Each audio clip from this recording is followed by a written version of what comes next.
कहते हैं कि जब सागर में ऊपर की जो लहरें होती हैं, अगर उस पर ध्यान दिया जाए तो मन की अवस्था इसी से जानी जाती है।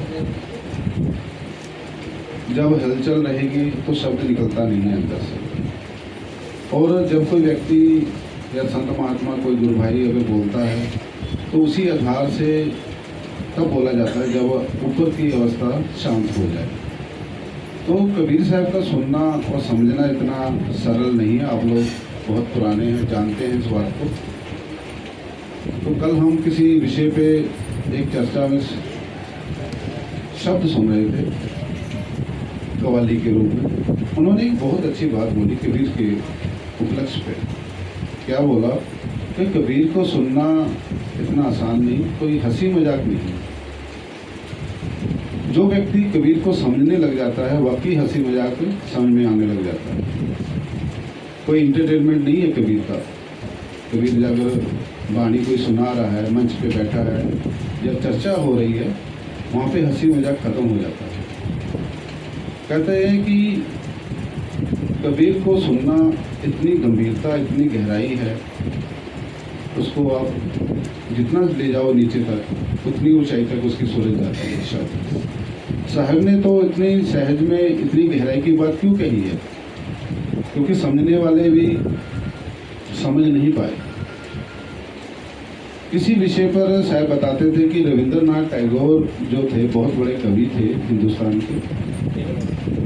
अंत समय में जब उनको शब्दों की पहचान हुई, गहराई पता लगी, तो उन्होंने एक ही बात में सारी बात खत्म कर दी कि साहब के शब्द में इतनी गहराई अगर हमें पहले मिलती तो हमारा खेल कुछ और होता। सारा जीवन बीत गया हमारा। क्योंकि साहब की वाणी को समझ लेना हर किसी बस की बात है भी नहीं। समझता वही है जो सत्संग में लगा रहता है। आप लोग बड़े बड़भागी हैं जो अपना काम धंधा छोड़कर त्याग कर आए हैं, समय का दान दे रहे हैं। कुछ समय से हमें समय की बड़ी वैल्यू समझ में आ रही है। जितना समय हम नकली चीज़ पर दे रहे हैं असल पकड़कर, उतना समय हमें असल पे देना चाहिए। साहब ने शुरू में एक बहुत विषय की बात बोली कि हमारा भजन पे ध्यान होना चाहिए। भजन पे साहब क्यों बोलते हैं? क्योंकि वो जानते हैं इस बात को कि जीव यहाँ आ तो गया है, निकलने की कोशिश नहीं कर पा रहा है। अगर हम कोशिश करें, वादा ना करें, वादा करने वाला व्यक्ति हो सकता है छूट जाए, कोशिश करने वाला नहीं छूटता। क्योंकि कोशिश एक ऐसा ज्ञान है कि उसमें बंधन नहीं है। वादे में बंधन हो जाता है, वादा टूट जाता है। कोशिशें अक्सर काम आती हैं। कहता जहाँ हर है वहाँ मैं नहीं, जहाँ मैं हूँ वहाँ हरि नहीं। क्या प्रेम गली सांकरी जहाँ दो ना समाए। जो व्यक्ति इस शब्द को समझता है वो गुरु को ही आगे लेके चलता है। अगर हम ये समझे कि हम ही सब कुछ हैं, जान लेने के बाद दूसरे से ज्ञान लेकर अपनी अवस्था मन के आधार पर रख लेते कि हमें इतना पता है। जब वो साहब को सुनने लगेगा, शब्दों को समझने लगेगा, वहाँ पर अपनी अवस्था खत्म हो जाएगी। दरअसल समझ में ये आया साहब के ज्ञान से, हमारी अवस्था तो है नहीं। जो भी अवस्था है वो सदगुरु कबीर साहब के ज्ञान से पता चला कि गुरु की अवस्था है। और गलती से हम अपनी अवस्था लेके चलते हैं, तभी अहंकार का रूप हम पकड़ के खड़े हो जाते हैं। अहंकार एक अंधकार है जो जब पड़ता है तो कितने मीलों का सागर उसको भी छुपा देता है, वो भी दिखाई नहीं देता है। अहंकार एक ऐसी अवस्था है जो परमात्मा जिसकी हम जयकारा लगाते हैं वो भी छुप जाता है। आगे माया से बड़ा परमात्मा हम ज्ञान दृष्टि से देखते हैं, और अंधकार उसको भी ढक देता है। क्यों ढक देता है? क्योंकि अहंकार की अवस्था ही ऐसी है। अहंकार क्षण क्षण पे आता है। क्यों क्षण क्षण पे आता है? पल पल पे क्यों आ जाता है?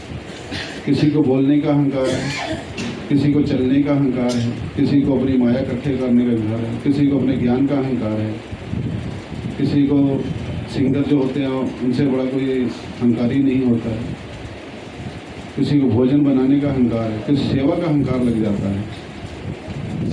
क्यों ऐसा लग जाता है? क्योंकि वो गुरु को जानते हुए भी वो फिसल गया है। जब हम बोलते हैं कि जो करता है गुरु करता है, यहाँ पे तो याद है हमारे को बात, जब हम अपनी अवस्था छोड़ देते हैं, जैसे मरगट पे जाते हैं किसी भाई बंधु के रिश्तेदार में, वहाँ पे कितना हम सरल और सहज हो जाते हैं, देखते हैं आपस में विचार करते हैं कि यहाँ पे ज़िंदगी में है ही कुछ नहीं। इसी तरह सत्संग का भी यही खेल नज़र आता है। सत्संग में हमारी सूरत एकदम अवस्था अच्छी बन जाती है, और जैसे ही सत्संग से निकलते हैं वही माया का पहरा बिछा के बैठा हुआ है, उसी में हमारा ध्यान चला जाता है। उसके अंदर रहकर उस गुरु को ना भूलें। अहंकार कब नष्ट होगा? जब आप गुरु को हर समय आगे याद रखेंगे। गाड़ी बहुत अच्छी चलाता हूँ मैं, और मुझसे यही निकलना चाहिए गुरु की दया से चल रही है, मेरे तो बस में कुछ नहीं है, मैं नहीं चला सकता इसको। संसार की गाड़ी, जीवन की गाड़ी कैसे हमने चलानी है? जैसे मधुमक्खी किनारे पे बैठकर अपना जीवन व्यवहार करते हुए, इस फर्ज निभाते हुए, अपने भक्ति दान देते हुए, समय का दान देते हुए, हमें भजन से जुड़ते हुए, सारी अवस्थाओं को देखते हुए हमें शब्द सूरत में ध्यान लगे, हमारा सब भाइयों का लगे, हमारी कही बात हम पे भी असर हो। क्योंकि कबीर साहब के ज्ञान में जब से हम आए हैं, जुड़े हैं, आप लोगों का दर्शन कर रहे हैं, आप संतों के दर्शन कर रहे हो, तो यही समझ में आया कि अवस्था हमारी गुरु की है, मूल अवस्था हमारी गुरु है। और साहब ने तो इतनी खुली छुट्टी दे रखी है कि जिस सत्संग में जाना है, किसी में भी जाइए, पर सत्संग में जरूर निकालो समय, और घर में सारे कार्य करो, सारी अवस्था बनाओ, पर समय भजन का भी निकलना चाहिए। बैठे ही भले गुरु के नाम से बैठे हैं, जरूर बैठना चाहिए। क्योंकि जब हम अपनी अवस्था खुद कहेंगे तो उसमें हम अमल करेंगे, तो दूसरा व्यक्ति भी अमल तभी करता है जब हम खुद अमल करेंगे। और संत हमेशा अपने भजन में क्यों रहते हैं, क्यों ये बार बार बोलते हैं ये बात, आपको याद दिलाने के लिए। कम समय में ये भजन सत्संग जो आज हम बाके लाल के घर में बैठे हैं, इन्होंने बड़ी शुरू से, जब से पता लगा कि साहब बड़ौदा आ गए हैं, तो वहाँ से कब आएंगे, कब ये प्रोग्राम रखा जाए, तारीख मिले, तो ये गए भी दर्शन करने के लिए बड़ौदा में, 4-5-10 दिन लगाए वहाँ से। तो ये अवस्था गुरु की क्यों बनी है? क्योंकि गुरु से प्रेम है। जो सत्संग कराता है बड़ा भागी होता है, आने वाला भी उससे भी बड़ा भागी होता है। आप लोग ना आते तो हम लोग क्या करते बैठते? क्योंकि सुनने वाले का, बताने वाले का योग बनता है। बात दो है, एक सामने वाले की, उसके बोलने वाले की। विचारधारा ऐसी होनी चाहिए गुरु भाइयों में कि एक बात पे गुरु की बात को अमल हो जाना चाहिए। कहते हैं कि कबीर साहब ने कहा कि रोड़ा हो रो बाटिका। अब बाटिका यानी कि रोड़ा कैसे बनना है? अगर गुरु भाई ने भी बोला, वो गुरु का ही शब्द है, वहाँ पे अपनी अवस्था नहीं खड़ी करनी है। क्यों नहीं खड़ी करनी है? गुरु के जब आश्रम में हम जाते हैं या किसी भाई के अगर सत्संग होता है, वो गुरु के कारण से तो हुआ। अगर किसी भाई ने कोई चीज़ मंगाई, किसी ने हुक्म दिया ये वहाँ से पानी भर के ले आओ, वहाँ से टमाटर छील लो या प्याज छील लो, किसका हुक्म है ये? उसके भाई का हुक्म नहीं है ये, उस गुरु का हुक्म है ये। हम जब इकट्ठे होते हैं समाज में, अब एक अवस्था हमें और भी महसूस होती है जब हम भंडारा सिद्ध करते हैं, उसको पुआते हैं। अभी थोड़ी देर में भंडारा आरती पूजा के बाद आप लोग पाते जाएंगे प्रसाद। पुआने वाला ये ध्यान रखे कि ये गुरु को मैं पुआ रहा हूँ। गुरु से तो बहुत बड़ी सेवा करता है हर व्यक्ति, भाई से भी उसी तरीके से प्रेम करे।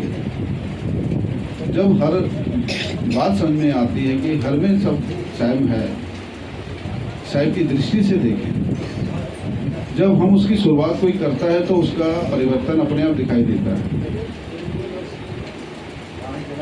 और भोजन पाते समय गुरु का ध्यान रखते हुए, बनाते हुए गुरु का ध्यान करते हुए, वो अपने आप ही चीज़ बड़ी सुंदर बनती है। पुआने वाला भी बड़ा सुंदर लगता है, पाने वाला भी सुंदर हो जाता है। कि वो किसको पुआ रहा है? उस आत्मदेव को पुआ रहा है, जो ना खाती है ना पीती है। किसके माध्यम से वो पा रहा है? आत्मादेव के कारण। तो उसमें किसकी दृष्टि गई है? गुरु की। तो आपके मन में कभी अहंकार की उत्पत्ति कभी पैदा नहीं होगी। ऐसा नहीं है अहंकार खत्म हो जाएगा या मिट जाएगा, चला जाएगा। अहंकार अंदर ही रहेगा, पर उसको कैसे कंट्रोल करना है, ये आपके पास शब्द है गुरु का। उसी गुरु को लेके चलना है। जो किया गुरु किया, जो करता है गुरु की संगत करता है, वो इस बात को अच्छी तरह समझता है और समझाने का भी प्रयास करेगा। जो वो जानता है वही बोलता है, वो अपनी तरफ से कोई शब्द नहीं है उसके पास। अपनी तरफ से शब्द कहाँ से लेकर आएगा, उसको तो बोलना ही नहीं आता है। बालकपन में हम घर में देखते हैं बच्चे को भोजन खाना नहीं आता है, चम्मच से अगर भोजन खाए तो नहीं ले पाता है, उसके माँ बाप सिखाते हैं। हर जगह गुरु खड़ा होकर हमें शिक्षा दे रहा है, चाहे भले ही हमारे बाल सफ़ेद हो जाएं, भले हम जितनी मर्जी जानकारी इकट्ठी कर लें, कहीं ना कहीं हमारे को 100% कमजोरी नज़र आती है। ये कमजोरी दूर कैसे होगी? गुरु के ज्ञान से। जब गुरु का ज्ञान प्रकाश जब अंदर फैलता है, अंदर समाता है, वो ही पूरा करता है। इतने बड़े बड़े कार्य किसने किए, कैसे हो जाते हैं आसानी से? सबका सहयोग मिलता है। जो भी आने वाला भले ही कुछ ना लेकर आए, भले ही वो अपना खाली हाथ चला आए, उसकी हाजिरी लग जाना भी बहुत बड़ी बात है। तो समय कम होते हुए अब आरती पूजा का टाइम हो रहा, आप लोग दूर दराज से भी आए हैं, तो मेरी बात से मेरे को भी कुछ आने पर यहाँ पे अनुभव हुआ है। गुरु के शब्द काम कर रहे हैं और आप लोगों को भी हमसे ज़्यादा अधिक ज्ञान है, अधिक समझ है। तो हम जब भी जाएं, समाचार कहीं से भी मिले तो सत्संग में पहुंचना जरूर चाहिए। चाहे किसी भी स्थान से, किसी भी टकसाल से गुरु या संत आते हैं, चाहे आप थोड़े ही समय निकालें, बहाने से जाएं, तो जरूर जाना चाहिए। और सत्संग जरूर कराना चाहिए जब अपने गुरुदेव आते हैं। भले ही घर में कराओ, नहीं अगर ज़्यादा अधिक बजट बनता है, चाहे पानी का नाश्ता भी करा सकते हो आप, क्योंकि सत्संग कराने से 4 भाई जुड़ते हैं, तो उसी से हमारे को अभ्यास भी होता है।